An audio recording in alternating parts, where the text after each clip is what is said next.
Ok les gars, aujourd'hui j'aimerais vous montrer deux graphiques en particulier qui peuvent nous donner une idée de la direction que pourrait bien prendre le Bitcoin ici sur le plus court terme. Aussi, on va ensemble tenter de déterminer si vous devriez investir dans les altcoins en ce moment ou si peut-être vous feriez mieux de patienter quelque peu. Donc ouais, en gros, on a pas mal de choses desquelles parler. Alors bienvenue à tous, je m'appelle Maxime et je vous apporte chaque jour des nouvelles vidéos en français sur les crypto-monnaies en vous apprenant comment vous faire de l'argent sur ce marché. Si vous êtes nouveau sur cette chaîne, alors je suis sûr de vous abonner et d'activer la cloche dès maintenant. Et ceci étant dit les gars, passons tout de suite à nos fameux graphiques. Ce que vous pouvez voir ici sur notre bon vieil intervalle de 4 heures, c'est qu'on se trouve toujours au-dessus de la boîte orange, on est toujours au-dessus de la ligne rouge également, donc tout ça c'est cool, ça fait plaisir à voir. Mais ce que vous pouvez voir également, c'est qu'on a beaucoup de mal à dépasser la ligne orange ici aux 30 600 dollars.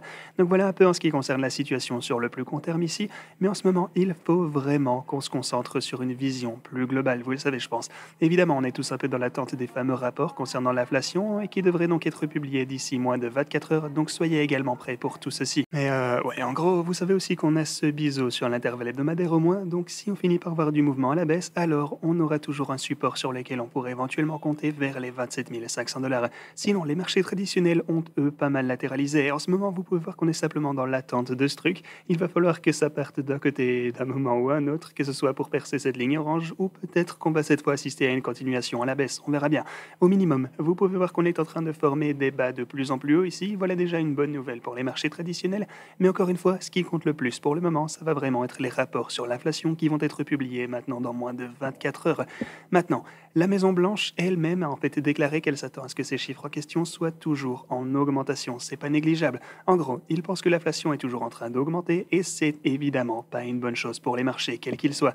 Du coup, ça m'amène à ceci en particulier. Alors, ici, il s'agit des non, pardon.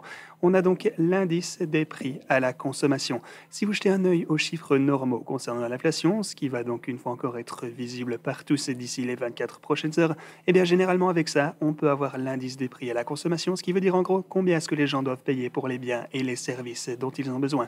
Mais ce qu'on a plutôt sur ce graphique alors, c'est l'indice des prix à la production dont on parle moins souvent, ce qui représente en gros combien est-ce que ça coûte au commerce, etc. pour produire quelque chose. Et dans ce cas en particulier, eh bien ça ne regroupe que les produits. Ce que vous pouvez voir ici, c'est donc qu'effectivement, le prix de production a réellement décollé récemment. Il a crevé le plafond. Et bien sûr, lorsque les choses sont plus coûteuses à produire, vous aurez deviné, ça devient également plus coûteux pour les consommateurs à acheter à la fin de la chaîne de production. Voilà donc quelque chose d'autre qui m'inquiète quelque peu en ce moment, pour être tout à fait honnête avec vous. Et aussi, si vous regardez quelque chose comme les produits de base, genre ici, de ce côté sur ce graphique, on peut prendre, je sais pas, les œufs par exemple, eh bien, le coût de production des œufs a augmenté au total de, genre ici, 250% peut-être. C'est un truc de fou, et seulement cette année en fait. Donc évidemment, si les œufs déjà coûtent presque 3 fois plus cher à produire, alors il est plus probable que les gens vont être obligés de payer plus pour obtenir ces œufs. Une fois encore, c'est simplement logique. Par contre, une autre chose à noter, c'est que cette période s'étend en fait d'avril 2021 jusqu'à maintenant. C'est vraiment une grande période, enfin entre guillemets. Vous pouvez voir qu'on a eu une augmentation drastique du prix de la production des œufs, mais si on dézoome cependant maintenant, eh bien on peut cette fois remonter assez loin en fait. Et à ce point-là, on peut voir qu'on s'est déjà retrouvé à ce niveau par le passé. En 2015, on peut même voir qu'on est monté encore plus haut que maintenant en ce qui concerne le prix de la production des œufs en particulier. Du coup, vous pouvez voir effectivement ce genre de pic au court terme sur l'indice des prix à la production également. On a tendance à voir ça avec des produits en particulier, en fait, tels que les œufs.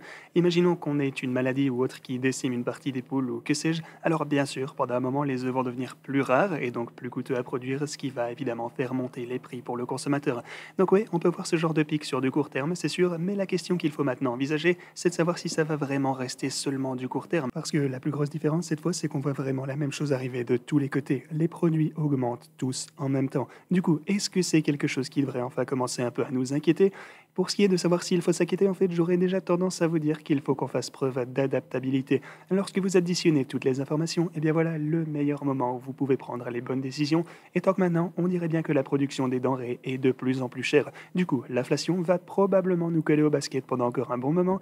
Encore une fois, on verra bien pour les chiffres exacts dès demain lorsqu'ils publieront ce fameux rapport. Mais si l'inflation continue à augmenter, ou même si elle stagne un peu en fait, eh bien la Fed risque de devoir prendre des mesures encore plus importantes et les marchés risquent par conséquent de rechuter un peu plus suite à cela. Donc en gros, il faut qu'on comprenne bien ce qui est en train de se passer pour le moment sous nos yeux, les gars. Dans l'ensemble, je pense qu'on va devoir continuer à latéraliser pendant encore un moment ici. Voilà ce à quoi je m'attends, je pense que vous le savez, je vous explique ça tous les jours en gros.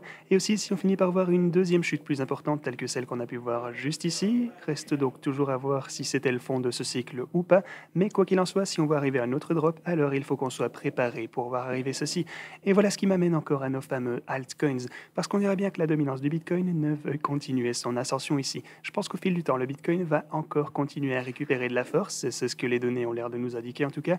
Et sur l'indice des altcoins, en plus, vous voyez qu'on est effectivement à un niveau assez bas, ça c'est vrai, je vous l'accorde, mais on peut voir aussi qu'il nous reste toujours pas mal d'espace si on compare au niveau qu'on a pu atteindre au fil de l'histoire. On pourrait encore chuter.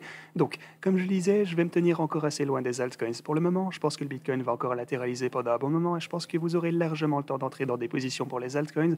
En gros, lorsqu'on aura un peu plus de clarté, en fait, un chemin un peu plus droit en sachant ce que la Fed compte faire prochainement, quand on verra également comment se présente l'inflation, il va falloir en plus de ça qu'on sache de quoi a l'air notre indice de prix à la production ainsi qu'à la consommation en fait et toutes ces autres choses. Et aussi les gars, si vous voulez commencer à trader vous-même, alors vous serez toujours en mesure d'obtenir jusque 4530 $ sur Bybit ainsi que jusque 4500 $ de ce côté pour les utilisateurs nouveaux et existants ici sur Femex. Donc assurez-vous de profiter de tout ceci. On garde un œil sur tout ça pour vous les gars. Merci beaucoup d'avoir regardé cette vidéo et moi je vous dis à la prochaine.